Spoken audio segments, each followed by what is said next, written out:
Happening now. We want to welcome our viewers from across the United States and around the world. This is the EdTech Situation Room. Good morning, good day, good evening. This is EdTech Situation Room, episode number 268 for August 31st, 2022. My name is Jason Neiffer, and I'm the Executive Director of the Montana Digital Academy, which is Montana State Virtual School located on the super beautiful University of Montana campus right here in pretty hot, but otherwise okay, Missoula, Montana. And joining me tonight as always, it's Dr. Wes Fryer. First and foremost, you're in your new home, sir, in the lovely state of North Carolina. Tell us a little bit about where you're joining us from tonight. Well, I am joining you from Matthews, North Carolina, which is a suburb just a little southeast of Charlotte. I've got about depending on when I leave, 15 to 20-minute commute into school. When I am at Providence Day School, where I am a middle school ideas teacher, but that really doesn't mean anything to anybody, but it's computer science and media literacy. Our ideas department is innovation, design, entrepreneurship, analytics, sustainability. Did I get all of them? I think. And so anyway, yeah, it doesn't roll off the tongue quite yet, but it is wonderful. I'm teaching Lego robotics and computer applications for 6th, 7th, and 8th graders, which is very similar to the media literacy classes that I've been teaching the last 3 years at Cassidy School in Oklahoma City. But we have lived here officially 1 month because we rolled into town August 1st, and it's been quite a journey. And today we were going to close on our house, and I won't go into all the details, but basically when they say don't count your chickens until they're hatched, anything can happen up to a closing. People are not kidding. So it all fell through, but we got another contract and went under contract today to finally sell our Oklahoma City house. So very excited to be here, and missed you, Jason, and missed our time to have conversation about the tech news. And if you ever wanted an episode with a lot of show notes, then this might be your episode. So if you want to go to edtechsr.com/links, you can check those out. And as we discuss these, we'll be trying to bold them in our Google Doc, which you'll find at that link. And we'll also try to put them into the chat for both Facebook and Twitter. Where would you like to start today? Well, I mean, there's a lot going on right now in tech world, and part of it is that September each year tends to be when stuff is released, right? And of course, it's probably best to start with iPhones, because there is a big iPhone event next week, and they announced it. It's the Far Out event is what they're calling it right now, which is kind of a dumb name. I think that's maybe something journalists gave to it, but there is going to be something on September 7th next week. So, and that's Wednesday, I think. And I think it's actually a little weird they're having a Wednesday event. Usually they're typically Monday or Tuesday events, so Wednesday is different for them.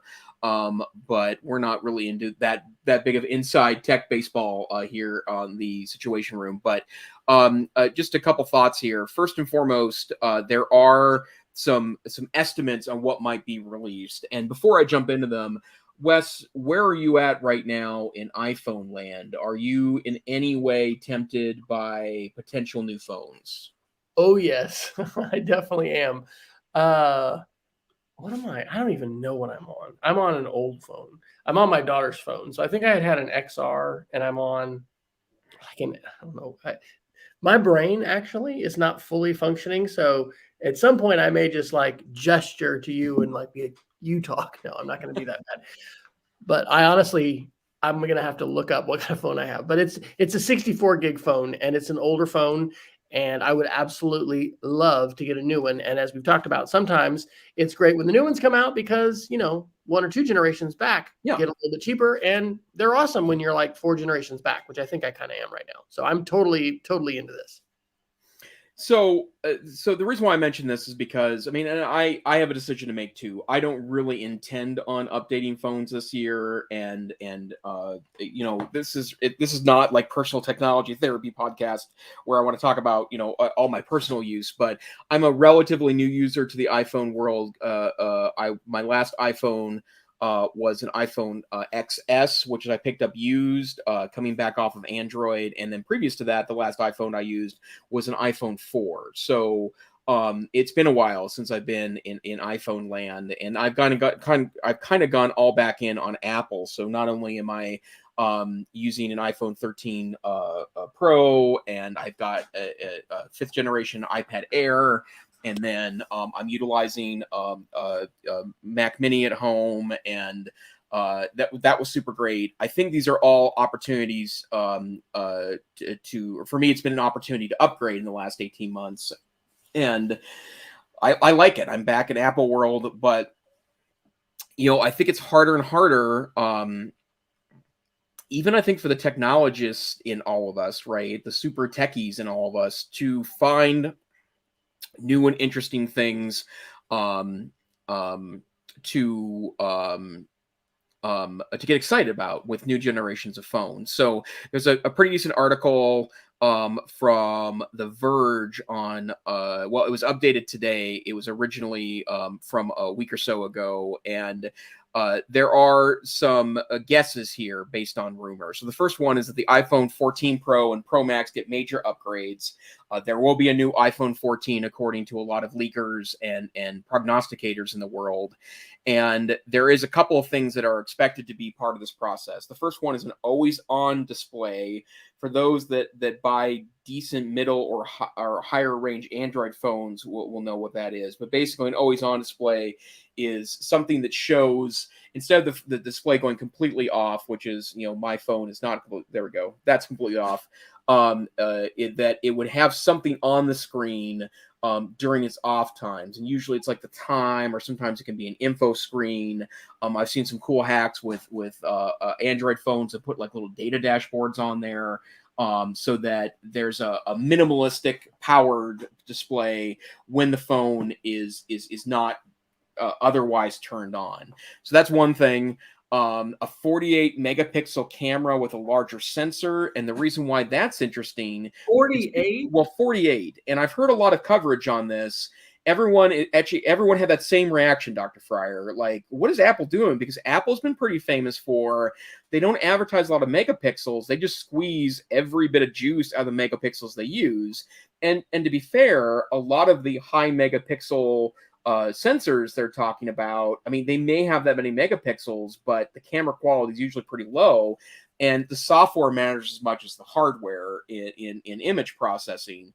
But larger sensor, 48 megapixel phone, and then there's also some talk that the notch is going away.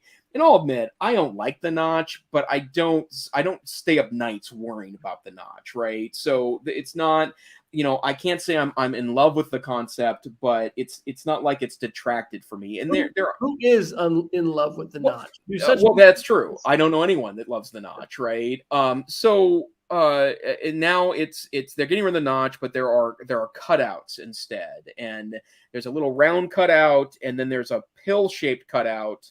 I don't know if that fixes the notch problem. I'm still going to be annoyed because it's still getting rid of my display. But again, it's something I look at, I shrug my shoulders, and then I just don't care, right? So that's a pretty interesting set of updates. The new processor, supporting a faster charger, a 30-watt charger is the current rumors. Probably not USB-C, which means that's actually a reason why I might wait a year to upgrade, is that USB-C might make a big difference for me. And then apparently it's going to start with 256 gigabytes of storage as opposed to 128, which I also think is a great call on Apple's part as well. Now, the big change, though, is that it's not the Pro phones, but the non-Pro phones are also going to get kind of an interesting change. The rumors right now are that there will be a non-Pro Max phone that has a larger screen. There will be no mini phone, but there will be a smaller regular-sized 14. But those are actually not going to get an upgrade in processors. They're going to use the current generation processors. And that's one of the ways they're going to seek to keep them affordable, which I think is an interesting phenomenon as well. So the problem, of course, is that I just don't think that I mean, there's just nothing that exciting here, right? And I think that's the problem, is that the era is over where every year a new iPhone brought all sorts of amazing innovations. And to be fair, Android, Pixel phones, Samsung phones were on the same track, where every year was brand new, amazing features. Where these are really essentially spec bumps, right? But obviously, serious increase in power if you're updating from 2, 3, 4 generations ago. So now that said, Dr. Fryer, who doesn't know which model of iPhone he uses, does that does that is this a sign? I'm losing the edge. I'm holding on too tight, baby. yeah, that may be me too, actually. So so anything there to tempt your fancy? Well, as long-term listeners of the show may remember, I've actually not been updating as I was at one time. As soon as things come out, and I've been happy to get some older devices. So I'm paying attention and kind of shaking my head at, oh my gosh, you need so much power. Do you need all that? But what I'm going to be most excited about with whatever the new phone is the fact that 1 or 2 generations back, the price is going to come down on Swappa. So Yeah. my wife did upgrade to a 12 this summer, and she's loved it. And she's actually got a side gig that she does tons of work on her phone, and it was like really important for her to have a new phone and a larger screen and all that stuff, and she's absolutely loved it. So yeah, I'll take a look at prices and stuff like that, and this is going to be I should know this. This is going to be the 14 or the 13. This is going to be the 13 is what's coming up here. Yeah. He got a 12. Wow. I don't know. Maybe I'll look at the 12. I mean, I'm not going to get a 14, but I may stay a couple generations back. My one before this that I'd given up to our daughter was the 11 Pro, which I loved. And it was a fantastic phone. Yeah.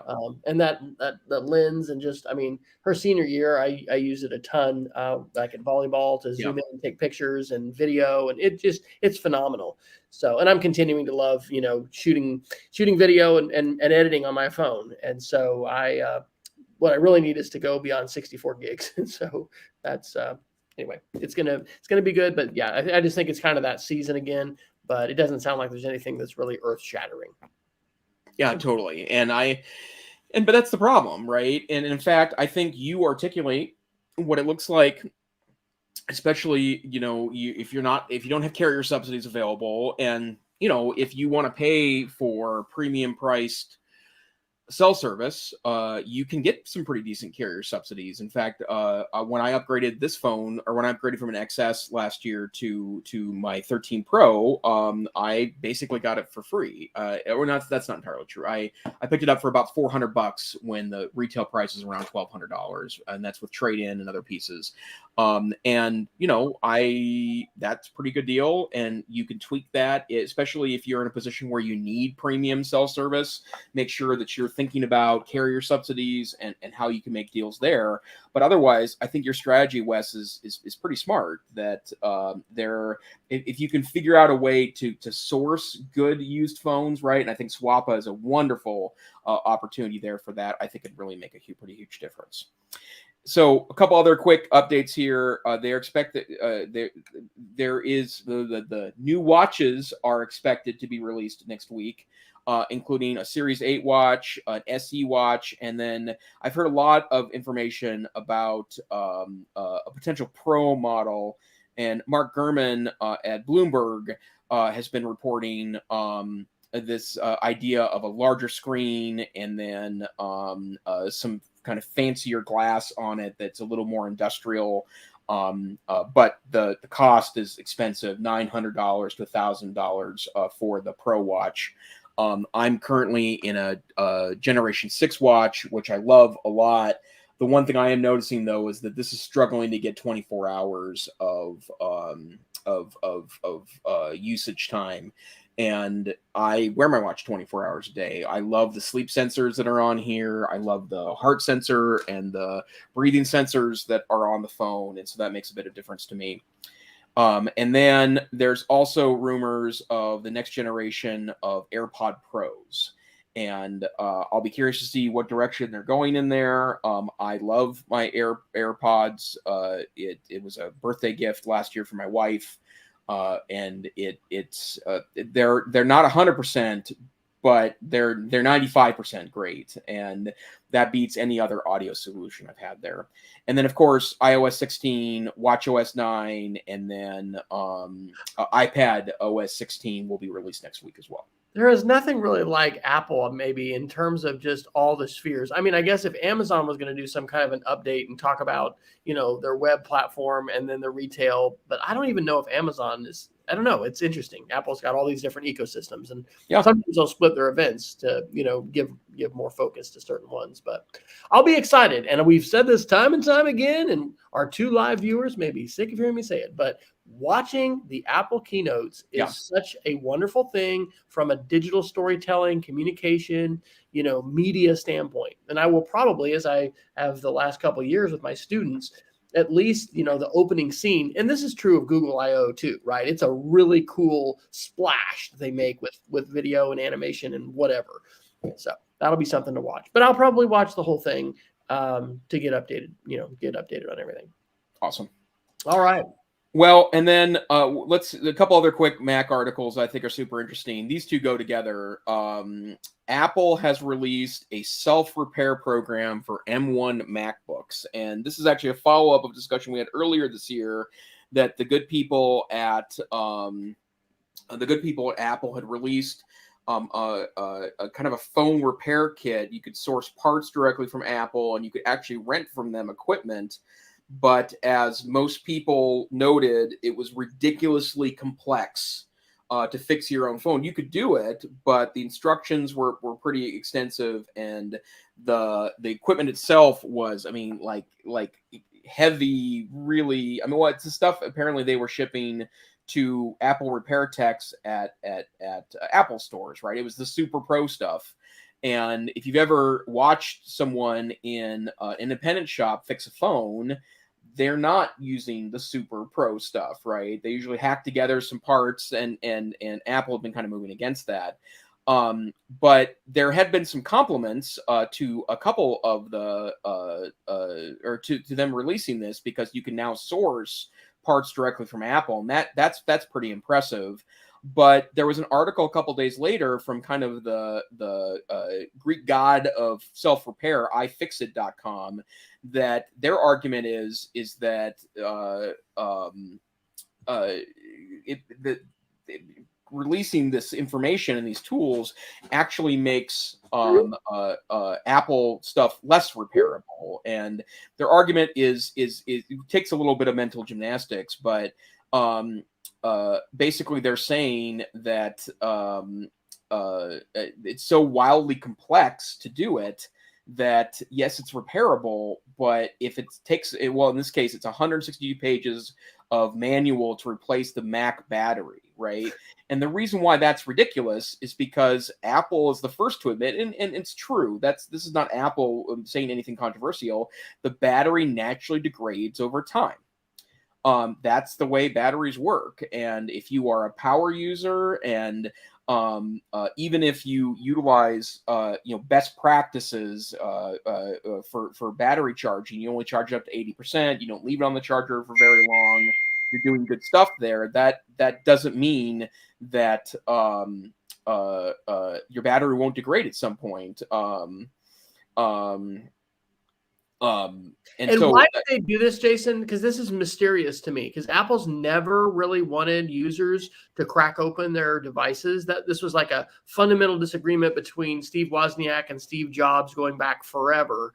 And over time, there used to be some user upgradable, user replaceable stuff, and they really got to a point where it was almost like sealed box. You couldn't do anything. Have you read any of these articles why this radical change in Apple's approach to letting users crack open devices and work on them and make repairs? Well, here's what iFixit says, quoting directly. This time, along with manuals, Apple is presenting DIY repairers with an excruciating gauntlet of hurdles, reading 162 pages of documentation without getting intimidated, and decide to do the repair anyway, pay an exorbitant amount of money, by the way, $500 to replace your battery, amount of money for overkill replacement part, deciding whether you want to drop another $50 on the tools they recommend, or do the repair yourself, do the repair yourself within 14 days, including completing the system configurator to pair your part with the device.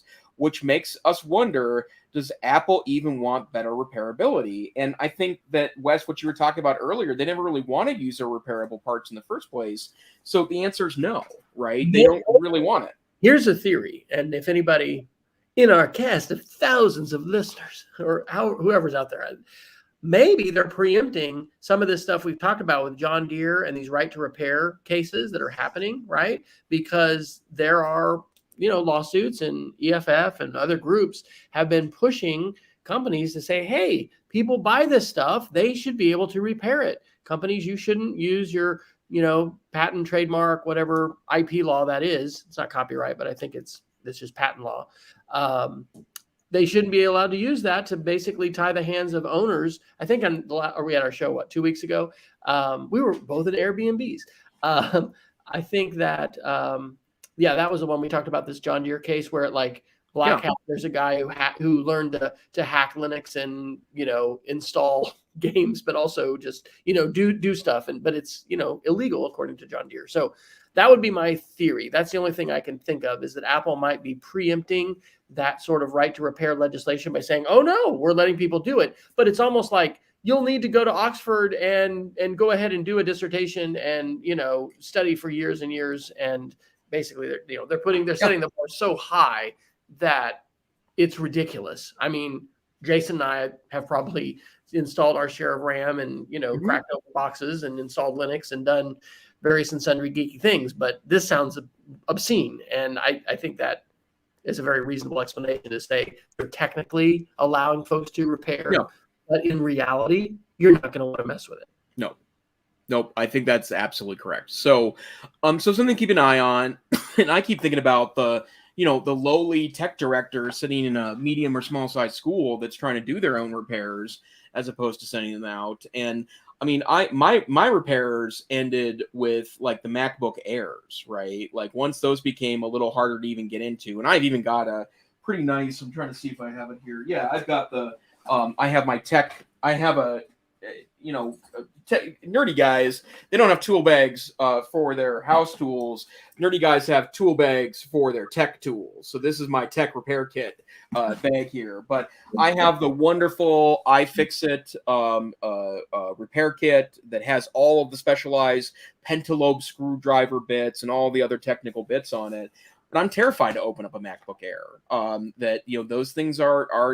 I mean, I consider them not repairable, even though I watch the Luke Miani channel on YouTube all the time, who will do things like buy 25 broken iMacs, or not iMacs, but MacBooks and MacBook Airs and MacBook Pros to see how many working MacBooks he can create out of it, and he just jumps right in there, right? So they're repairable, but just not. That's an outlier. That is an outlier. Totally outlier. Not a mainstream. Yeah. Yep.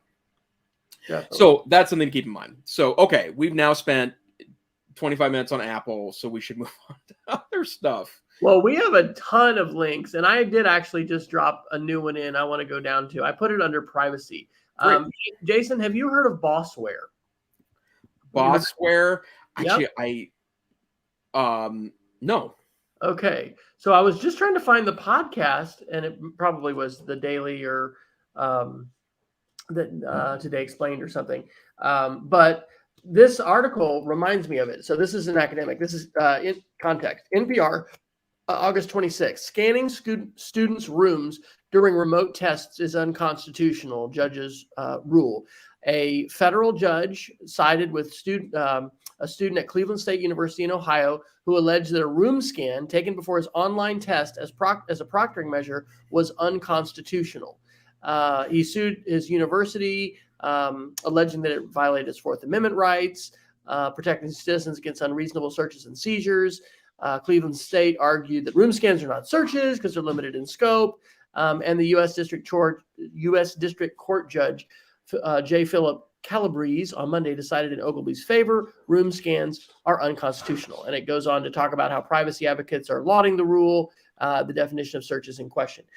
I will find this podcast, which again is, I should be able to find it in my listening history for Pocket, Pocket Cast, which I still love for podcasts.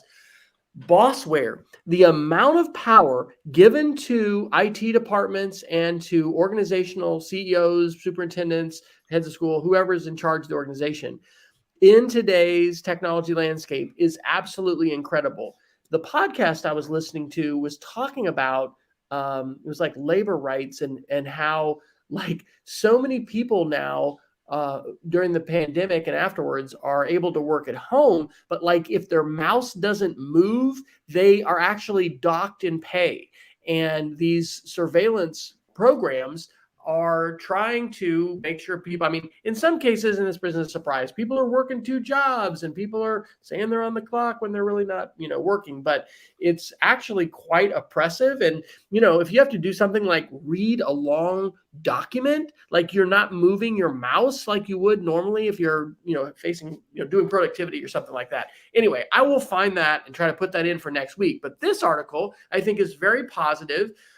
Because we talked about on the show, and I'm not going to remember the name, but there was some software that our daughter, actually, who's a senior in college now, had to use as far as testing. And if you went and left the webcam view and had to go to the bathroom or whatever, and you did it too many times, or if your eyes were going somewhere else, then they assumed that you're cheating, and there really, weren't repercussions. So I had not heard that phrase before, bossware. That's not in this particular article, but this kind of surveillance software, which, it's tough, right? Are kids taking the test themselves? Are they using ancillary materials? All of that became really, for Jason and folks that are in online education, it's been an issue for a long time, but it became kind of a mainstream issue with assessments during the pandemic. So I thought this was a favorable article from a privacy standpoint.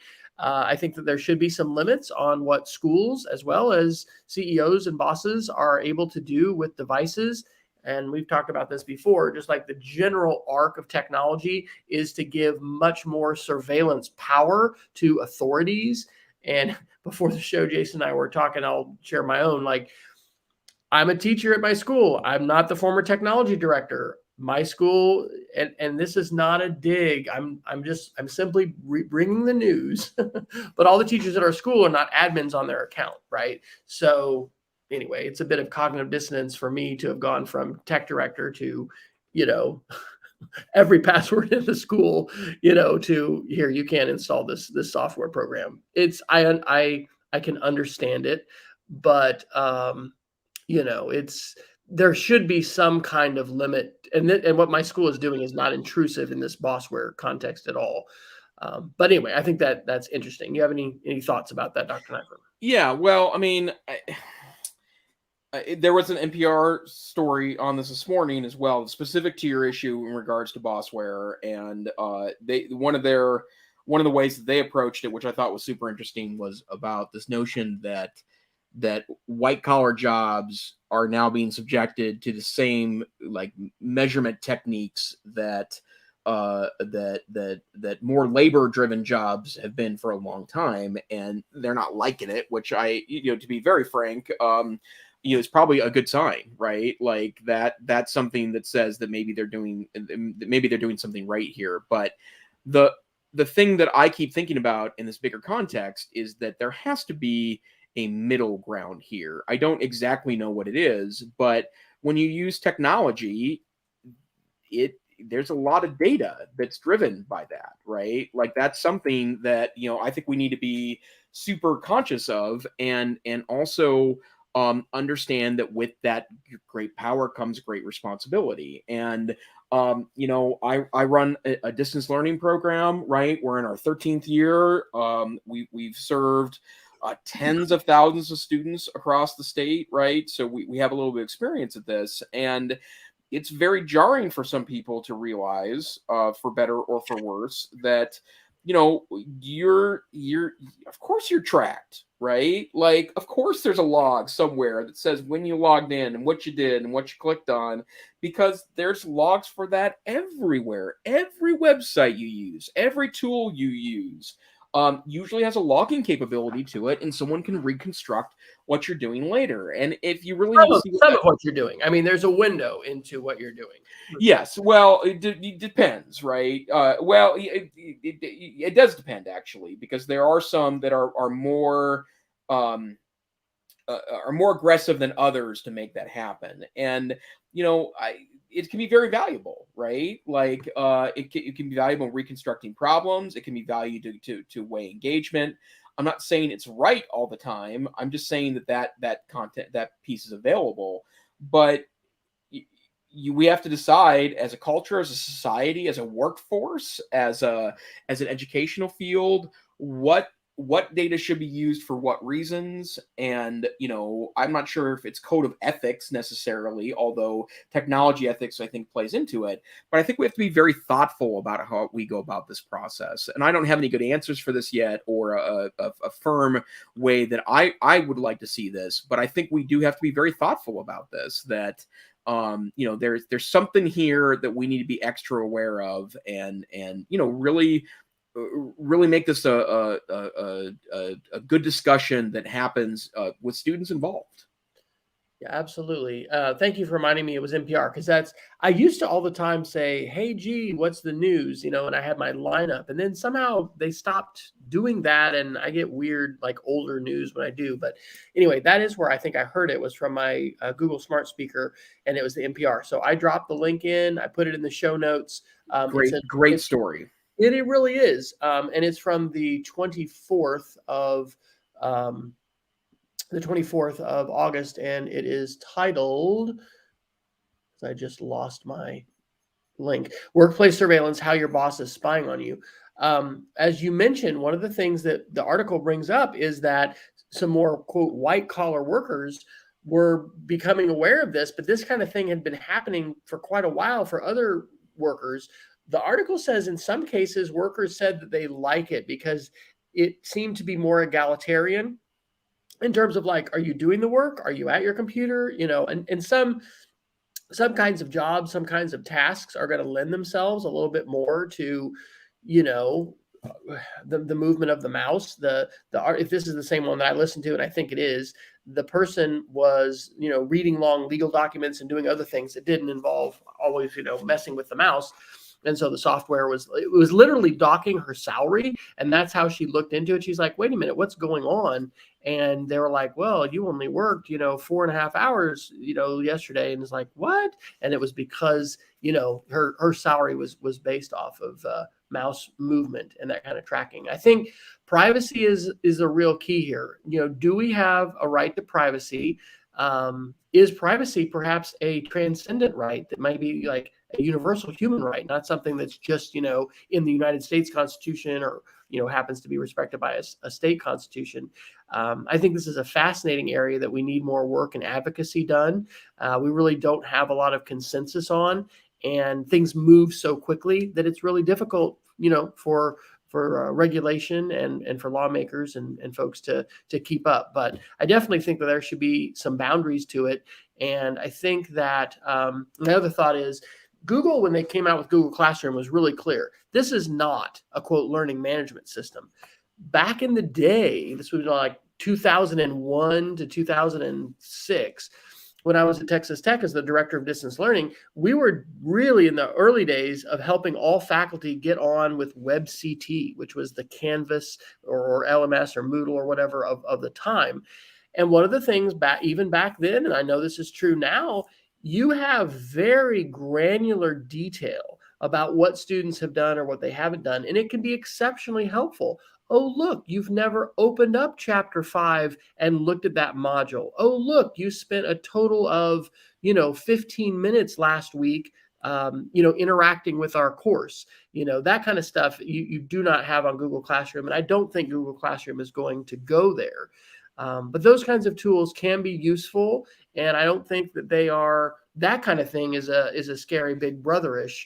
But when we start talking about tracking your mouse activity, using your webcam, seeing if you're going to the bathroom too often, where are your eyes tracking, that kind of stuff, I think, can cross a line but that line has not been defined, and schools are really kind of on their own to choose to do what they're going to do. In this case, a federal judge has ruled that the school went too far. But this will be something to follow, and it probably will have impacts on all schools with respect to the kinds of technology uses. I know that when Google, and I don't know if anybody, I'm not reading my blogs and everything like I used to, but I don't know if anybody has like sort of put it's not putting a stake in the ground, but Google made a huge shift, which we've talked about on the show, when they differentiated their service and they had tiers of service with paid levels, right? Because all of Google Apps for Education used to be free. You just get it all, you got it all, and there wasn't any paying. One of the things, and this was I think it was about 2 years ago, and again, I was moving into the technology director recovery mode and full-time teaching mode at this point, but they were giving your Google admins a lot more capability of peering into the activity in your domain. Hey, is anybody sharing documents outside our organization? Hey, I wonder if such and such person is using Google Meet or whatever. So anyway, I'm rambling, but I think there needs to be some limits to this, and I definitely think it's an important area of conversation, as you say, with students and faculty. There's good things that the technology can do, but at the same time, without limits, there's probably going to be some things that somebody's going to object to, and some of those things may have validity, I think, as this federal judge ruled. So yeah, there we've spent over 2/3 of the show, Dr. Neiffer, talking about 2 issues. And we only have, I would say, about 60 more links that we could talk about. So what else is burning on your mind that you'd like to talk about tonight? Well, there's a couple articles have been around for a little while that I think are worth talking about. There's a really interesting article on The Verge a couple weeks back. Period and pregnancy tracking apps have bad privacy protections, report finds. And I don't want to talk about the where's that one under? It's under tech correction, I think. Okay. Yes. Okay. Gotcha. So the thing that I keep thinking about in context of this is that a lot of interesting things have happened post the overturn of Roe v. Wade, and that's not the context of what I want to talk about here. But what I want to talk about is that a lot of apps that we rely on have terrible privacy practices. And the reason why these apps are getting heightened attention is because there are a lot of potentially very serious issues that could occur if a woman is tracking their pregnancy, right? And that's not the point of why I want to talk about this. Is that I think we overly trust apps to maintain our privacy. And if you are clicking past the terms of service, so in other words, you're everyone, right? The bottom line is that if you're expecting there to be some kind of or to protect your darkest secrets, you're making a huge mistake. Not just because of security reasons, although poor passwords, or if you're dealing with a company that has terrible tech, that could be a real issue. But the other thing that's also really critical here too is that you need to be, I think, very knowledgeable about the privacy protection and where your data is going, if any of the data you're sharing is in any way private. And researchers in Mozilla are the ones that released this report. As the article states, leaky privacy policies and health apps are always a problem, but issues that fall into this particular category, especially concerning now that abortion is legal in the United States. And as the report states, companies collecting personal and sensitive health information need to be extra diligent when it comes to privacy and security of the personal information they collect, especially now in our post-Roe v. Wade world. Unfortunately, the author's report says many are not. And, I personally have quite a bit of health data that is somewhere in the cloud, right? A lot of that is stored on health apps that are related to my healthcare providers. And so maybe I'm foolish in thinking that I have less to worry about there, but I generally trust those apps. And they have everything. I mean, I can literally bring up an app right now and show you the post-op report for my kidney transplant in 2015. That's 4 clicks for me to get to that on my phone. I'm of that age where colonoscopies are a part of my life now, and I had one a couple of months ago, and there was pictures of stuff they cut out of my colon available to me on the app within 2 hours after they came back from the lab, right? Like that's not particularly sensitive because I talk about it publicly, but it's still my private data. So I think we need to be very thoughtful about this. I think this conversation is also going on in education as well, where a lot of that data is relatively low value, but could be used, I think, to really create a lot of panic, unnecessary panic by having it released. Yep. And we've said this before. If it is online, it can be hacked. And it really depends upon the resources and the motivation and persistence of the potential attacker, because nothing is safe that is digitized and is connected to the internet.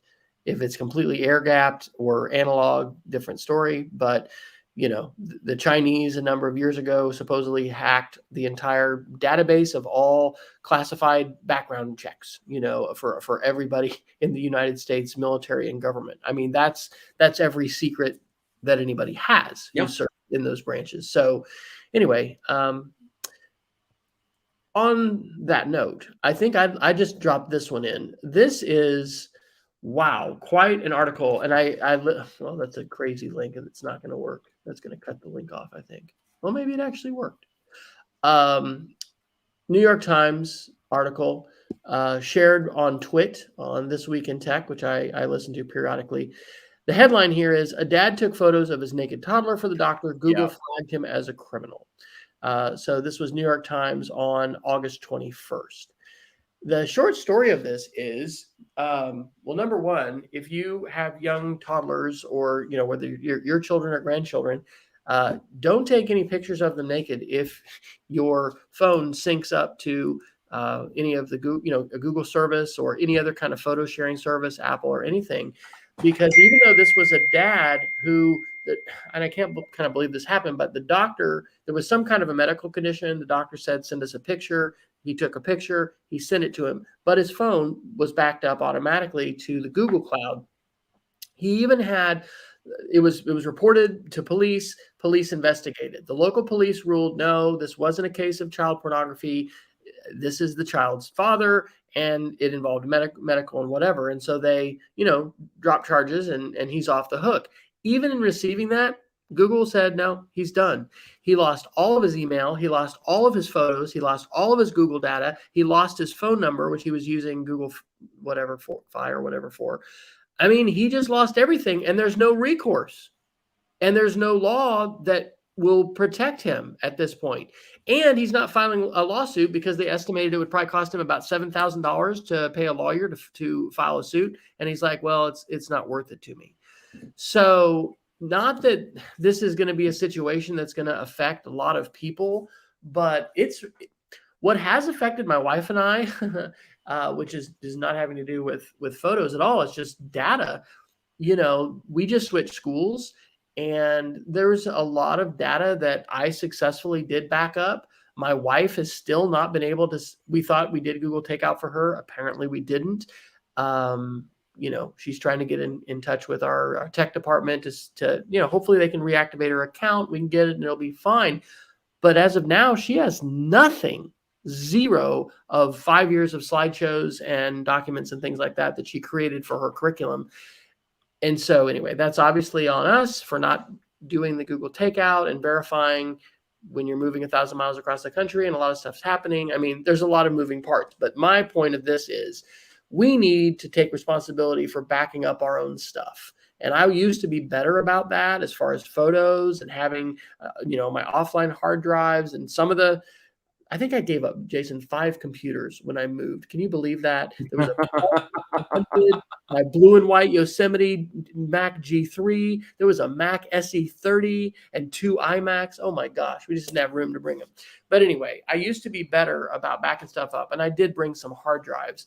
But I don't know. My takeaway from that article is I think that we need some regulatory directives for these big tech companies like Google and Amazon and Facebook, because at this point, some of them can just shrug their shoulders and say, I'm sorry, or, we just don't have the resources to be able to do this. It just seems pretty crazy. And maybe the fact that this was in the New York Times is going to get this fellow enough publicity that he's going to get Google to make a change. But back up your stuff and be careful.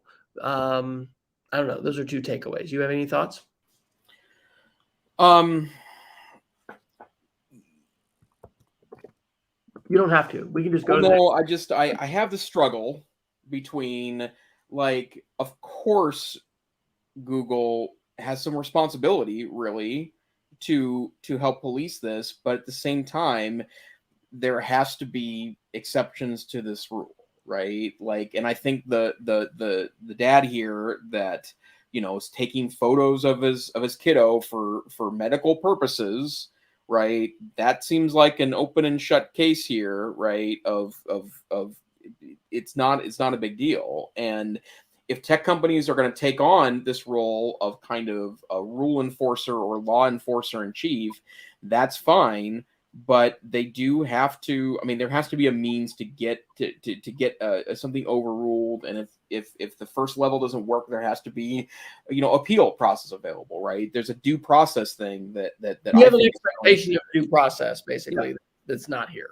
That's not here at all. And that's and every this is a quasi legal system here, right? But in the case of our legal system in the United States, it doesn't always work equally like it should. But we have a due process piece here that you are due the process, right? You get an opportunity to have everything thoughtfully considered and reconsidered if you feel like that your rights somehow were violated, and that just is simply not happening here. So yeah, that's my thought there. Okay. All right. We got about 20 more minutes. So we have so many articles. Could I, as a point of personal privilege, ask you to do the Google Fiber? Because I'm actually interested. We don't have fiber. We had switched to AT&T Fiber in Oklahoma before we left. Loved it. We did 300 up and down for like $55 a month, I think. It was awesome. Here, I'm on 300 down, but like 5 up, which is not good. Not good. We were at 30 up, I think. And that's with our cable modem. So we have a provider called Open Fiber, which is supposed to be in our area in the first quarter of 2023. And I've seen a vehicle for Google Fiber, which made me excited. And then you've got this article. So was that your article, or did I put it? It is my article, yeah. So this particular article is related to kind of rumors that Google Fiber is dead. And we've talked about it a couple of times too, because you just don't hear about it as much anymore. But the sign of life that is available is that they're expanding to 5 new states, Arizona, Colorado, Nebraska, Nevada, and Idaho, which I think is well, first of all, a sign that it may be coming to me sometime soon too in Western Montana. But it's a really good sign. And I've heard nothing but great things about Google Fiber. I've known maybe 4 people that have actually purchased the service and are very happy with it. It does come with some pretty cool, additional services, and you get more access to data in the Google ecosystem than I do. For example, as a who's my provider? It's a local cable provider, but I think it's great news, and despite rumors to the contrary that they were kind of scaling back, they had a hiring freeze. Like almost all tech companies, they're reconsidering right now their larger labor force. They are definitely expanding, so potentially to an area near you. That's exciting. All right, what else would you? like to? Well, a couple other kind of random. While we're in Google land, let's talk about a couple of new things. First, the great article from About Chromebooks, Kevin Tofil's Chromebook blog on August 22nd. That Google is working on a PWA store.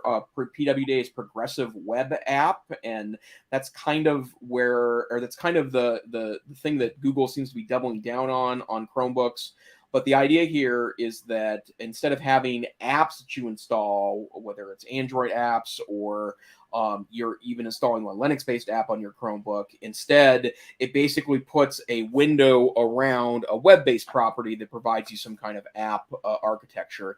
I love PWAs. It's a really important part of how I use a Chromebook. Not as a full-time user anymore. Maybe I would call myself 30, maybe 40% of the time I'm on a Chromebook or Chromebox as part of my daily work, and then what I do in outside of work. But I do think this is really the future of a lot of software is streaming it to you as opposed to having a download to you. And a couple weeks back, I shared Kibble, Kible, which is this streamed web browser that is supposed to basically mimic super fast internet because it can download fast to a remote server and stream it to you faster than it can actually send the ones and zeros to your local piece.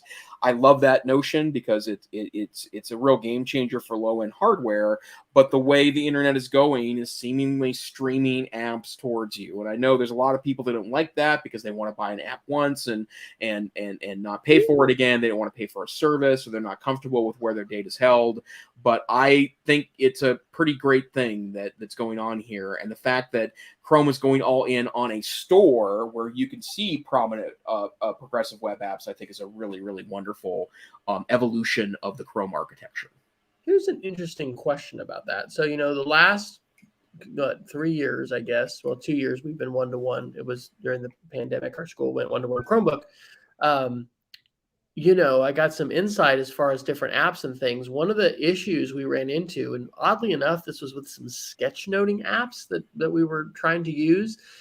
Not all of the Google apps would be vetted as they needed to be as far as age restrictions and things like that.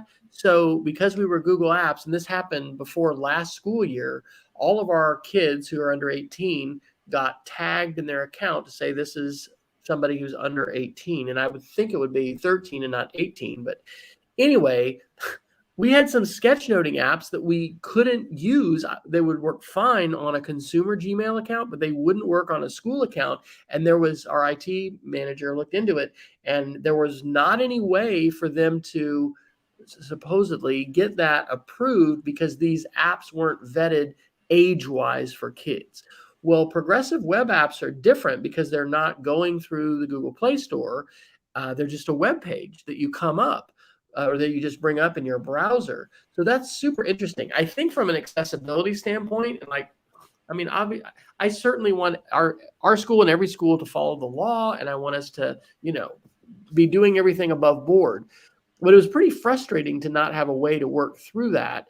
And a progressive web app, in my experience, is a lot easier because you just kind of go to the web page and do it. I don't know. Maybe there's still going to be some logins that are going to be involved, and therefore there's still going to be some kind of restrictions. This is an area where I think there's probably a lot more work that needs to be done. I think that during the pandemic, especially, maybe there were some blind eyes turned to some things as far as the fine details of what an app would allow or whatever, as far as students and ages and things like that. But I think this is positive. As somebody who loves Chrome, and I'm in an iPad one-to-one school now, by the way.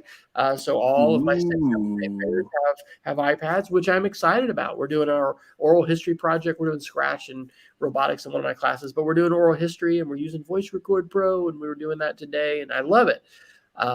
But I also, really love teaching with Chrome. So I think that the Progressive Web App Store is a move forward, and that's something to be aware of as a teacher. Again, it depends. I don't have my tech director hat on anymore.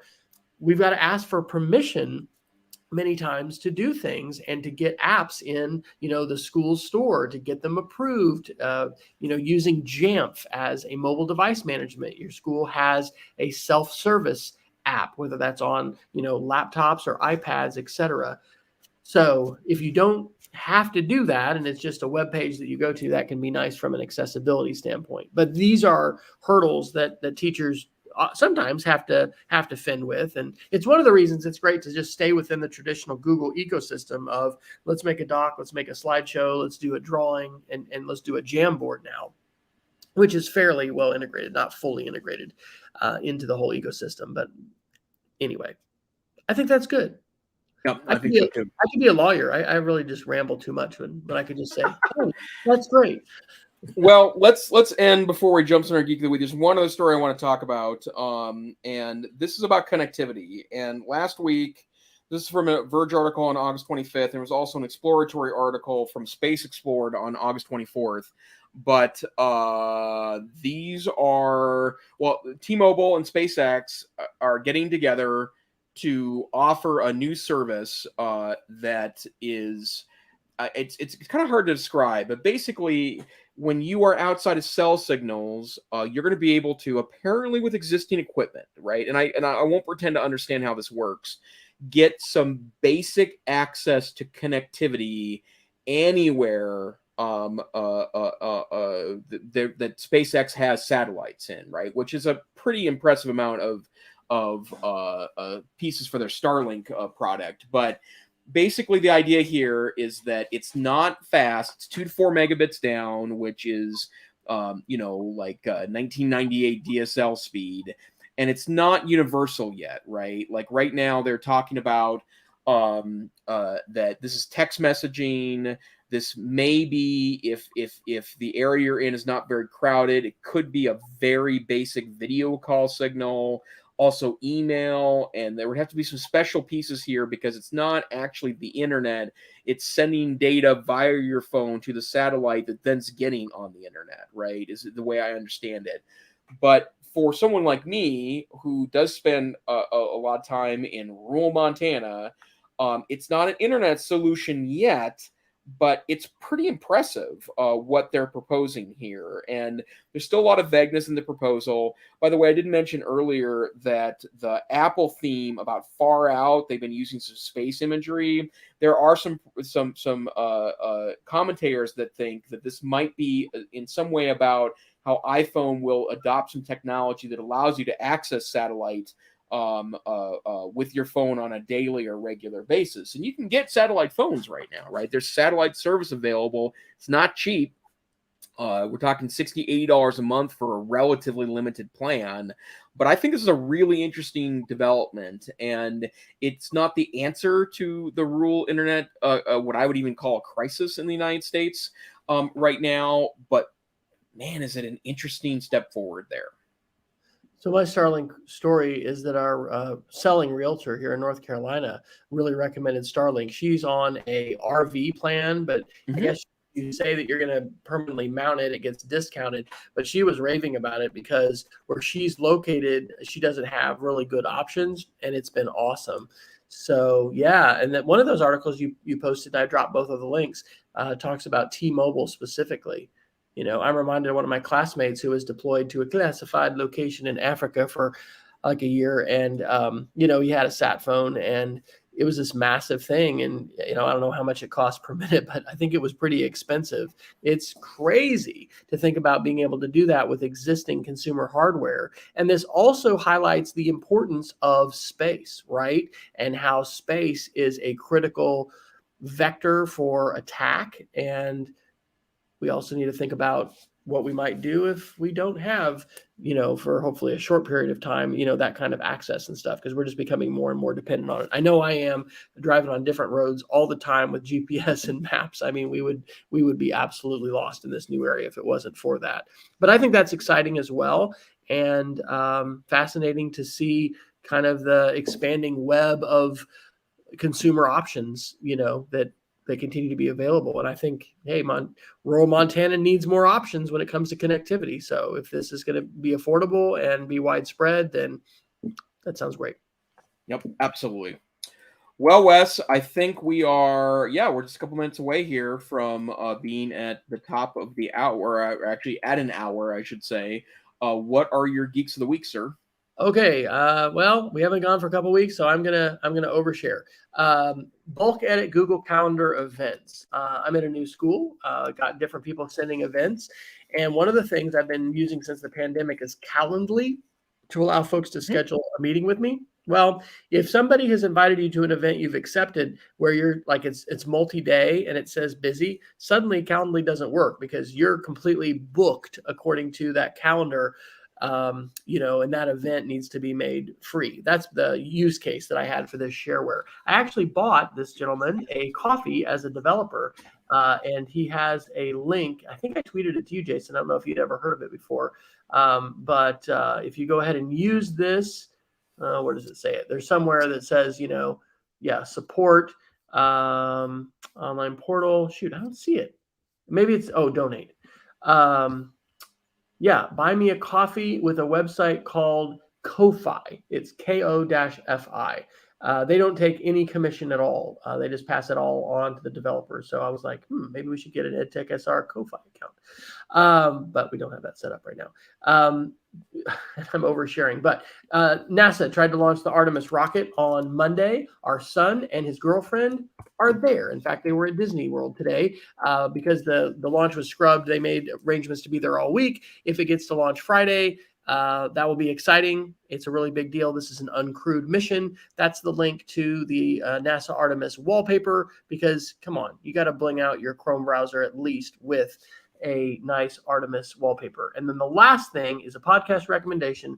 Jason, I don't know if you've listened to this one. It's called Land of the Giants. It's about big tech and it's about the tech correction, really. And I just listened to this one yesterday and today going to work. It's called The Facebook Election. It's from August 10th. It is fantastic. It's 32 minutes, but it's such a great summary of so many different events that happened with regard to Facebook specifically and our elections and Congress. And it just really puts together good pieces, and I highly recommend it. Sorry to overshare, but this is that's okay. That's the best part of the show. I like to share a kind of a nerdy thing, and I think I mentioned this a couple of weeks back, Wes. But if you have an older Mac and you would like to update it to the most recent operating system, there's a means to do that. And so my story is that I have a MacBook Air 2013 with 8 gigs of RAM in it and a pretty decent processor. And I'd heard on the internet about people utilizing some hacks to get it updated to the most common or the most modern operating systems. So this weekend, I took the weekend kind of completely off from all my kind of side projects and stuff because I have a lot of travel and stuff coming up. So I did this as a little nerdy project, and it took me a little bit of time because I didn't understand the system very well. But I was able to take my effectively 9-year-old MacBook Air and install the latest stable version of its Sierra, right? Is that what we're on right now? No. Monterey, excuse me. Yeah. I was able to install Monterey on the device, and I wouldn't call it wicked fast, but it may be my travel laptop when I fly now. Let's put it that way. Instead of bringing my shiny new, well, it's not new anymore, it's 2 years old, but MacBook Pro, I might bring this instead because it's good enough and it works. There's nothing that doesn't work on there. And so, Wes, I know that you have a variety of Mac devices, some of which are older that you are using older versions on. And I got to tell you, this works just fine. I'm ready to do it. I think it's an 11-year-old 27-inch Mac with like an i5 or something. It's a sweet processor for the time. But yeah, I've been locked into whatever I've been locked into an older OS. So yay, Dr. Neiffer does it again. See, I tell my wife, why are you buying these AirTags? It's because of Jason. But hey, it let us track our pod all the way across the country and know exactly where it was. So nice. The EdTech situation room will probably challenge you if you are wanting, whatever. If you're into tech stuff, you're going to find some new stuff to buy here. Let's just say that. Okay, so we're 4 minutes past an hour. I do have to tell you a very quick AirTag story. And this is what happens when Dr. Fryer and I get together every week, because we got all these stories we can tell each other. So I have an AirTag in my portable insulin kit. I'm an insulin-dependent diabetic. I take a variety of injectables during the day, so I have to carry a little packet around with me all the time. And I put an AirTag in there, not because I lose it, but because if I leave it behind in a restaurant or something, which I've only done twice in the times I've needed insulin, this post-kidney transplant has to do with my transplant meds. And one time I had to track it down in a city 90 miles away. And the other time I had to go back to the restaurant the next day to get my insulin. And so I have an AirTag in there. And one morning I woke up and I was driving away from my house and it said I left my insulin kit behind. So I looked over and I was like, well, but it's sitting right next to me. So I open it up and my AirTag's not in there. So I go and use the Find My AirTag and I go back into my house. Well, I had thrown the AirTag away. It was in my garbage can. So I got it out of there and I cleaned it all up and it doesn't smell like garbage. And I threw it back in my kit. I disinfected it and we're all good. But I was ever so slightly tempted to just leave it in the garbage, right? And spend the $25 to see where it went. Right, to track it to see where it goes. But I didn't do that, but that's AirTags for you. So. Well, folks, you're going to know that Dr. Neiffer and I do not need any more Ko-Fi donations or whatever when he's like, sending AirTags all over the place to just be like, yeah, I use another AirTag to track this. To track garbage. Track this waste disposal service. There you go. All right. Okay. Well, Dr. Fryer, where can people find you on the internet? Well, even though I'm geographically now on the Eastern time zone, which, by the way, thank you for adjusting your time for us, Jason. I am still at westfryer.com. You can go to westfryer.com/after to find all kinds of links, but Twitter is the fastest way to get a hold of me. I'm W. Fryer. How about you? You can find me on Twitter at TechSavvyTeach. That's where I do most of my stuff. But this here isn't Twitter. It's the EdTech Situation Room. We're a once-a-week podcast at 7 p.m. Mountain Time, 9 p.m. Eastern Time, and sometime in the middle of the night UTC. Hey, we'd love it if you join us live. We always send out a link over Twitter, EdTech SR, over Facebook. You can find us by just typing EdTech Situation Room on Facebook. If you can't join us live, however, we are wherever fine podcasts are aggregated, or you can go to our website, edtechsr.com, and either download a tiny MP3 of it or get links to the YouTube video that's also published as part of this, or you can check out the links, including the 344 we didn't get to tonight. But next week's another week, so we'll take another stab at it. Thanks for joining us. Stay safe, stay savvy. We'll see you next time on the EdTech Situation Room. Good night. Good night, everybody.